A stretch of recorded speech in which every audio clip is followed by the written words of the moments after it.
Hey guys, it's Carl in the Philippines coming at you again with just another video, just a little chit chat with everybody. Okay. One, so everyone, I hope everyone is aware. I bought a house in the Philippines with my wife, and we put the down payment down, and I believe today, which is the 24th in the Philippines, my wife is going to make the first payment towards the equity in the house. So, yay for us. So, yeah, pretty much, that's what's going in the Philippines. Also, I just want to talk out there,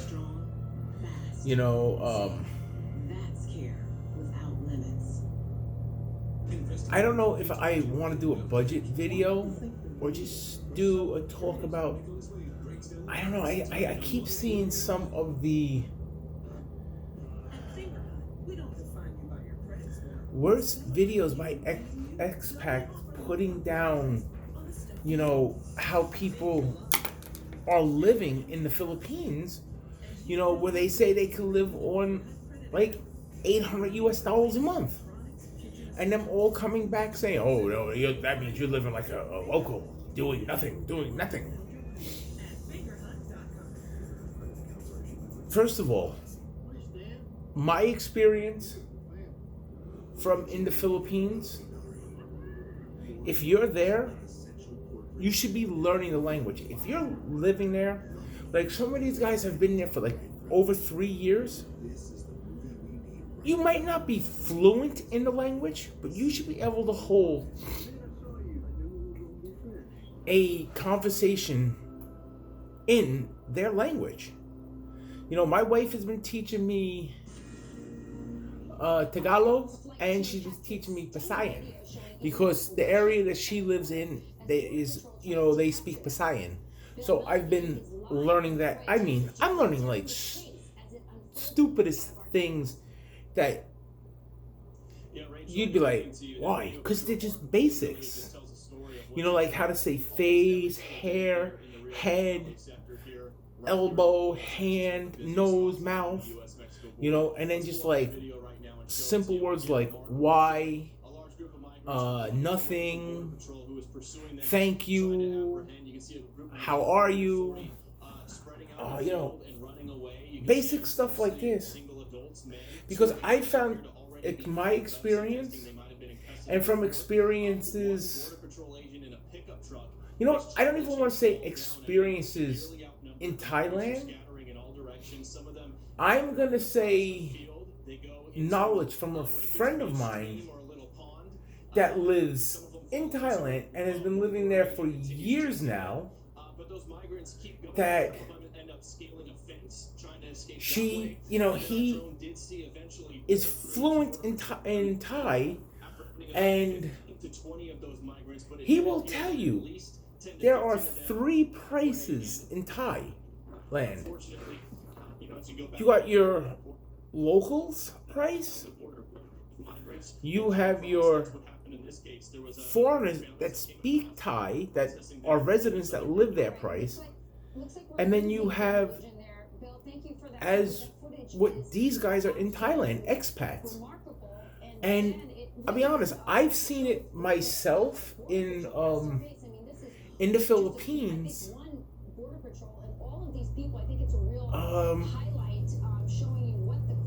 Going there and when I was there, just greeting them, and you see the difference in the price. For example, you might buy mango, and they'll tell you, if you're an expat, 99 pesos per kilo. Meanwhile, if you're a Filipino, it might only be 68 pesos per kilo. But the minute you just greet them like "Como está po?" in Filipinos basically say hi, basically saying hi, how are you type things. That 99 cents, all suddenly drops down to like 79, 80 cents a kilo. You know, yes, to an American,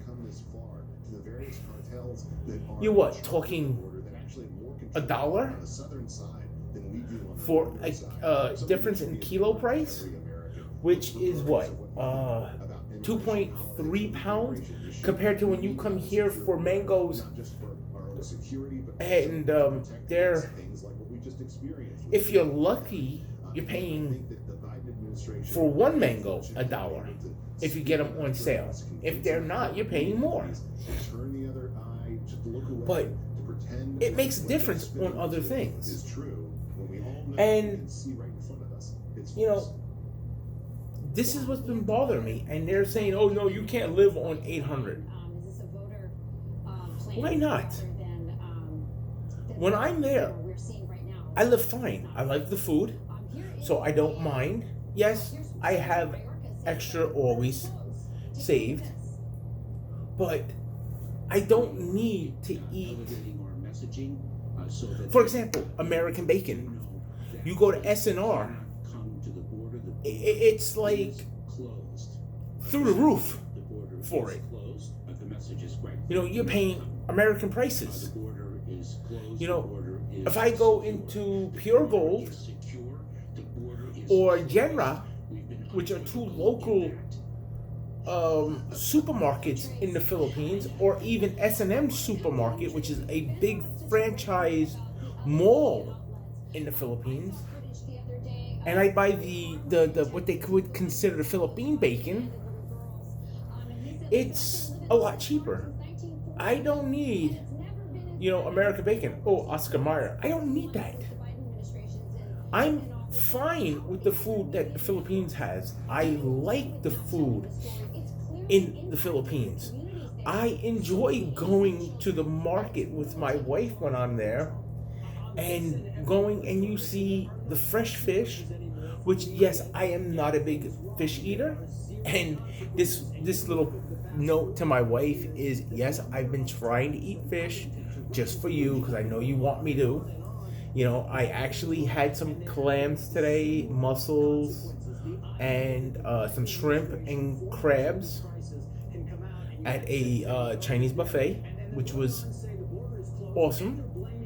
I'm working up on eating fish.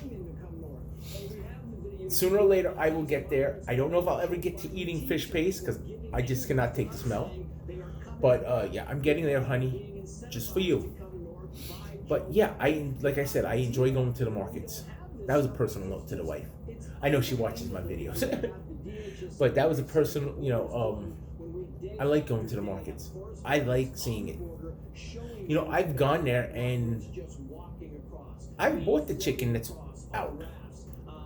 I've bought the pork that's out.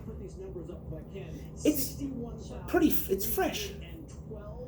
It's probably as fresh as the stuff that you're getting in a supermarket. So, yes, I will eat from the marketplaces. I watch one blogger who is married to a Filipina, and I never hear him downput Philippine food. He'll tell you if he doesn't like it, which is fine, because everyone has the right to their choice if they like something or not. And I would never take that away from them. But please do not sit there like these guys are doing and saying that Philippine food is horrible and that you cannot live on $800 a month on the Philippines. I don't need a $24,000 condo to rent in a building. I don't want that. To be honest with you, I prefer the Providences. Where I live with my wife right now, it's not really where I want to be house-wise. I want to be out in the Providence where you got farmlands, and stuff. But I've kind of noticed something depending on where you live. If you live in an expat neighborhood, it's like living here in New York. You might not even know who the frig your neighbor is. But when you live in the Philippines, it's different. They, how do I put it? The Philippines people are like a big family with each other. You know, they'll help each other out. And yes, I will say this: if they ask to borrow money, yeah, don't count on getting it back. It's not it's not like here where you're gonna get it back. But in the Philippines, it's a tit for tat. You know what I'm saying? Yeah, you're right. It is a humanitarian So crisis. you might need something that they can do for you, or they'll do something for you in return. Um, Drowning in rivers, abuse you know, by the cartel. So I've seen thank you, Kristen. Straight stuff ahead, there. Like I had plumbing work done for my wife, between Israel and we hired a gentleman in the Philippines. online showing Jewish Americans assaulted It was by mobs. 150 pesos he charged me. Uber driver stepped in. He ran a new waistline Teens in trouble. for me. Stay with us. He 150. I'm like, you ain't getting that for it here. So yes, it is a lot cheaper, and yes, you can live on less amount. And I will not argue that. I will argue that with people because I've seen it. My wife lives on $1,000. I have 3 girls. Let me see, Blackie, Bella, Milo. It's an important time to save. With Priceline, you can get up to 60% off amazing 7 dogs and a cat You feel like a big deal. that we take care of. And not to mention, Every trip is a big deal. my wife's sister comes over, and she spent, wow, it had to be Don't just play games. Make them. close to 6 months with my wife there while I was here. And never once would I ask her, no, never. Wouldn't think about it. And it didn't increase my living, it didn't increase my cost. Every Christmas and New Year's they come to visit my wife, and my wife cooks dinner for them, and we have the holidays together. Protect him with all your heart. And I love that. And I think these expats that all bitch and complain about it, dude, deal with it. You're not dating her, or you're not marrying her. You're dating the family, and you're marrying the family. They are a very family-oriented people. Oh, I literally get 90 days supply of the machine. And I like that. I do. I'm good to go. I highly recommend Um, it to you, and I encourage you to like, give it a try. I have Bugs in your house? 3 nieces from my, Decides to get rid of them. Get Zevo. Selective insecticide. wife's sister that I personally have met when I was down there and I love them all. I care for them all. I have my youngest niece, which my wife's sisters, that when I was down there, she was my ice cream buddy. Every day we would sit together and have ice cream. I took them out to dinner one night, and she's sitting there, and every time I think about it, it makes me smile. She's like, "Oh, I'm full. And I'm like, "You want ice cream?" And she's like, "Okay." I'm like, I love it, And I'm just tired, so tired So it's of another day. expats That's what most people think. talking But in so business, bad it's never just another day. about Every day the way their lifestyles are there. Please stop. Their lifestyle is not bad. Their lifestyle is very cool. It's no offense, it's better than here. You know, I have a brother and sister. I don't think I spoke to my sister since the pandemic started. I know I haven't seen her since before the pandemic. My brother, I think I saw him just before the pandemic started. I haven't seen him since. You know,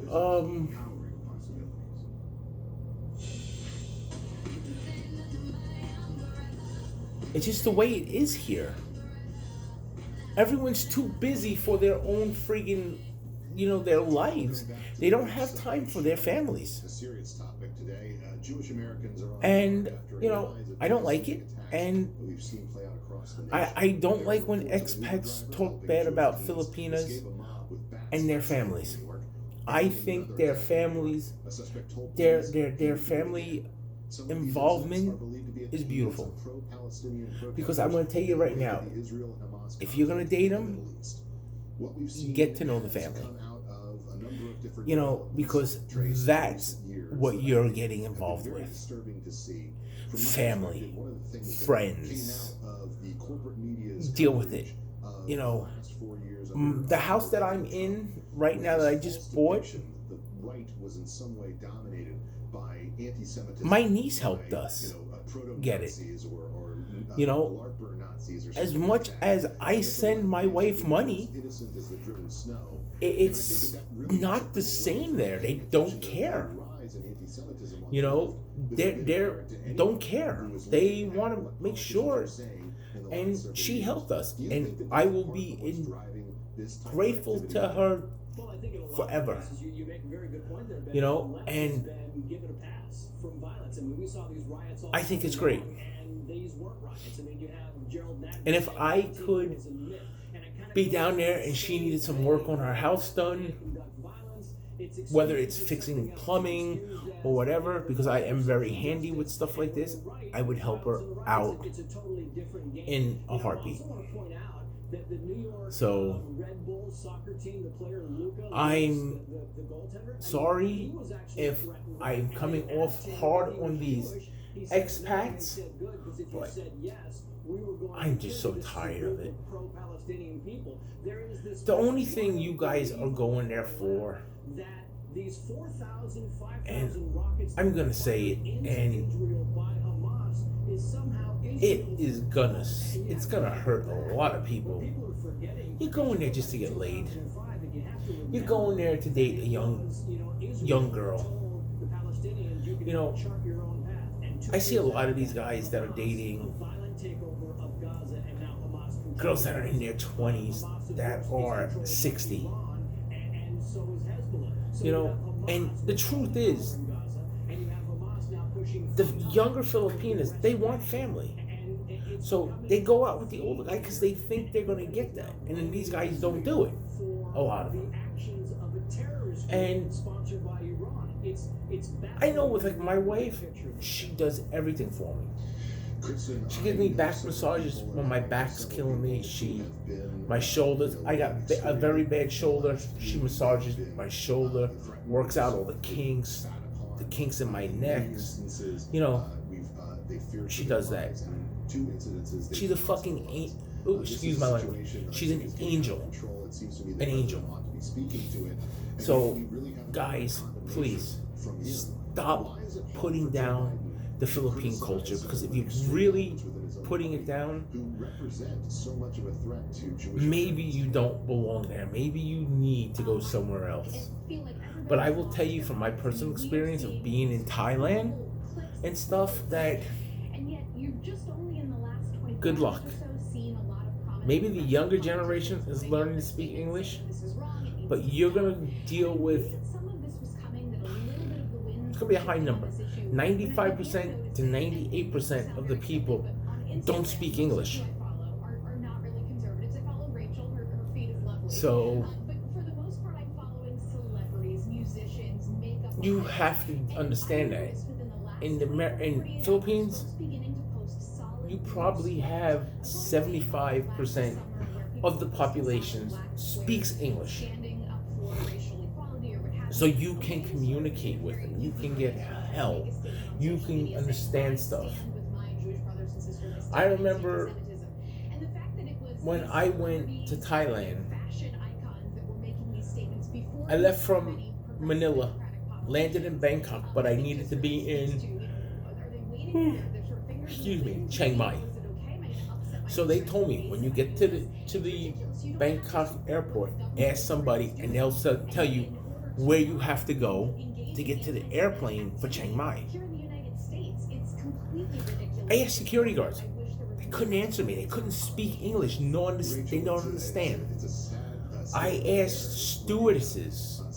I mean, such a gap between it. It is tough. You know, this is going to be a little short video. It's like 22 minutes almost. But yeah, I'm sorry. It's just been bugging me. The last two videos have been basically almost a similar thing, but it's really, really been bugging me. And I'm not. It is. Many members of the Congressional Black Caucus have photos taken with Not happy about it lately. That people are putting them down. They're great people. They're friendly. They always pretty much got a smile on their face. And all I want to say to everybody there is, you know, you are great people in the Philippines.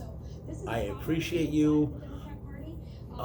You're all nice people. I have never had a nasty person that I've met. Being there, and This you know, toxic, it's abhorrent. It should be very easy to call it out. For the I really think people need to stop putting them down in their food. Their food is phenomenal. So I'm just going to call it for now. I'm at about 22 and a half minutes, somewhere around there. So please remember, hit the thumbs up, hit the little subscribe button, hit the little bell for notifications, share me with your friends, check out my Instagram, Carl in the Philippines, because that'll also tell you when I put a video up. And hey, I just want to thank you all for, subscribing. And, please share me. I think this is a good video to share because I think it needs to be said about the Philippine people. So, until we see again, remember, thumbs up, the little notification for subscribes, the little bell for notification when I go and put a video up. Share me with your friends. And until I see you again in my next video, peace out and be safe.